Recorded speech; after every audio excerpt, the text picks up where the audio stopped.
नमस्कार दोस्तों, मैं कृष्णा सिंह और आप देख रहे हैं DI न्यूज। हमारे साथ इस वक्त निखिल कुमार जो हैं वो पत्रकार हैं और जिस तरह के जीत हासिल की है NDA ने इस बार उपचुनाव में बिहार में, तो इनसे हम लोग जानते हैं कि उपचुनाव में जो जीत NDA की हुई है और इसको देखते हुए 2025 में जो है क्या कुछ होने जा रहा है। सर, जिस तरह से जो है NDA 4 के 4 सीट जो है NDA जीतती है, जहां पे जन स्वराज भी दावा कर रही थी कि इस बार जो है हम लोग कुछ सीट ले आएंगे, जैसा कि बताया जा रहा था कि वो राजद का जो है वोट को काटेगा। तो इस पर आप क्या कहना चाहेंगे? देखिए, कई जगहों पे जो चुनाव हुए वो कई जगहों पे जो महागठबंधन की सीटें थी। तरारी आप देखे होंगे कि महागठबंधन के माले के विधायक वहाँ से जो है MP बन गए और कई जगह से जो है वो जो है महागठबंधन की सीट थी जहां अब भाजपा ने अपनी पकड़ बना ली है। ये तमाम चीज़ जो हुआ है, ये अब सवाल खड़े होते हैं जन स्वराज पे। जन स्वराज जिस तरीके से दावा कर रही थी कि हम इस बार जो है उपचुनाव में अच्छी जीत हासिल करेंगे और जो वादा करके आई थी, देखिए 1.5 महीने उनका पार्टी का गठन हुआ है और इन 1.5 महीनों में जिस तरीके से प्रशांत किशोर लगातार जो है वो कह रहे थे कि हम लोग जीत हासिल करेंगे, लेकिन ये तमाम चीज़ जो है उसको सब कुछ जनता दरकिनार कर दी। आप देखे होंगे कि प्रशांत किशोर ने कई ऐसे वादे किए थे, लेकिन जनता ने इस सभी चीज़ों को दरकिनार किया। बिहार में जो परिणाम आया है, जीतने वालों को बधाई। और जनता का जो निर्णय है वो नीतीश कुमार और भाजपा की सरकार के समर्थन में लोगों ने वोट दिया है।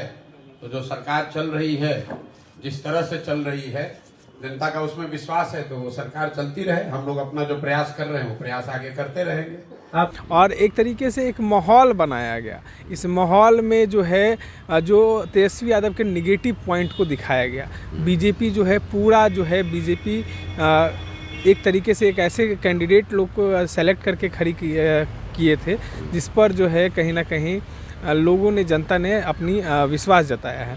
देखिए, तरारी में अगर कहें तो सुनील पांडे के बेटे जो है प्रशांत पांडे की जो है वो जीत हुई है। अब वो वहाँ से विधायक होंगे।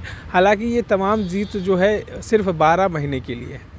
जो 12 महीने के लिए वो विधायक बनेंगे, फिर से जनता जो है उनको लेकिन जनता जो है वो ये मतलब स्वच्छ छवि के लोगों को छोड़ के दागी विधायकों को ही वोट का दिए। देखिए, अब तो ये जनता जानते हैं कि दागी विधायकों को क्यों वोट दी है। देखिए, प्रशांत किशोर भी कह रहे थे कि आप सब चीज़ से आगे आइए, रोज़गार पर वोट दीजिए, बच्चे पर वोट दीजिए, लगातार वो कह रहे थे। लेकिन वो सवाल जिस तरीके से खड़ा सिर्फ तेजस्वी यादव पे कर रहे थे, मैंने बिहार के लोगों को रोजगार नहीं चाहिए, पलायन ठीक है। हाँ, सवाल तो ये इस नतीजे से तो यही आया। वोट के नतीजे से तो ये है कि ना यहाँ बेरोजगारी है, ना यहाँ पे पलायन की कोई समस्या है, ना ही महंगाई की कोई समस्या है। देखिए, आप लोग को लगता है कि जनता जो है दागी विधायकों को वोट क्यों करती है।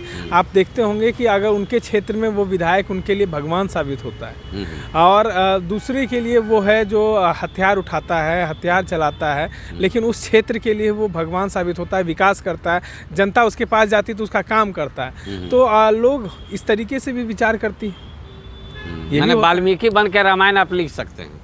ये तो साबित हुआ ना। ये साबित हुआ। आप मोकामा में देखेंगे कि लोग कहते हैं कि छोटे सरकार बाहुबली हैं, अपराध किए हैं, इतने साल जेल में रहे, लेकिन उसके बावजूद भी जो है उनको जिताया जाता है, निर्दलीय भी जीत जाते हैं। कारण क्या है? कारण है कि एक जनता भी उनके पास जाती है तो उसका बात वो सुनते हैं, उनका काम करते हैं। और अब के विधायक जो हैं सिर्फ कुर्सी तोड़ने के लिए बने हुए हैं।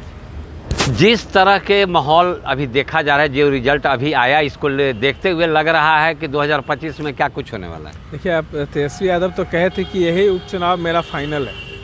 आपने सुना भी होगा, तेजस्वी यादव ने कहा था कि उपचुनाव जो है विधानसभा का फाइनल कर देंगे। लेकिन अब तो उनका सारा सुपड़ा साफ हो गया। बीजेपी तो हर जगह पे जीत गई। अब जिस तरीके से जीती हो, लेकिन प्रशांत किशोर पर तो सवाल खड़े हो रहे हैं। प्रशांत किशोर जिस तरीके से कहा जा रहा था शुरू से कि बीजेपी की बी टीम है, वो साबित हो गया। वोट काटने में तो साबित हो गया। यानी मेरे भाई, आप बेलागंज का बूथ वाइज सीट निकाल कर देख लीजिए वोट। वहां के मुसलमानों ने, बेलागंज के मुसलमानों ने जदयू को, भाजपा को वोट दिया है। और मैं आपके माध्यम से बिल्कुल ये क्लियर कर दे रहा चाहता हूं, बेलागंज के मुसलमानों ने जन स्वराज को वोट नहीं दिया है। उन्होंने सबसे ज्यादा वोट वहां पर जदयू भाजपा के उम्मीदवार को दिया है। आप बूथ वाइज जो बेलागंज के बड़े मुस्लिम गांव हैं वहां पर जो वोट पड़ा है उसको निकाल कर देख लीजिए। तो अगर राजद वाले ये कह रहे हैं अगर हम लोग इमामगंज में चुनाव नहीं लड़ते तो मांझी जी को जो 55,000 वोट मिला है, एनडीए के कैंडिडेट को सबसे कम वोट कहां मिला है? इमामगंज में। बाकी हर जगह एनडीए के उम्मीदवार को करीब करीब 70,000 वोट मिला है। एकमात्र इमामगंज ऐसी सीट है जहां पर एनडीए के उम्मीदवार को 55,000 से कम वोट मिला है। तो हम लोग का अपना आकलन यह है कि जो वोट जनसुराज को इमामगंज में मिला है उसका 2/3 हिस्सा वो था जो मांझी जी को वोट मिल सकता था। कुछ हिस्सा जरूर राजद का आया होगा। अगर इमामगंज में हम लोग नहीं लड़ते तो राजद वहां और बड़े अंतर से हारती, कम से कम 25-30 हजार से हारते ये लोग। यानी कि प्रशांत किशोर जी भी एम वाई समीकरण पर जो है चुनाव लड़ रहे थे, तो जहाँ पे एम वाई समीकरण था वहाँ पे तो अच्छा खासा वोट। हाँ, तो दो शेर एक जगह रहेंगे तो कोई एक ही शेर का न चलेगा, वही हुआ। 2025 के बारे में क्या ख्याल है? 2025 में जो है अगर तेजस्वी यादव अभी से मजबूती से नहीं मैदान में उतरेंगे तो यही हाल होगा उनका। जदयू का क्या हाल होने वाला है 2025 में, ये बताइए। बैगन देखे हैं? हाँ। वो बैगन है और डगरा लेके बीजेपी खड़ी है। अच्छा। वो बैगन, डगरा का बैगन भी जदयू है। वो जिधर घुलटाइएगा उधर घुलट जाएंगे, जिधर सुलटाइएगा उधर सुलट जाएंगे। यानी कि कोई भी पार्टी अपने बल पे बिहार में सरकार नहीं बना सकता है। एकदम नहीं, एकदम नहीं।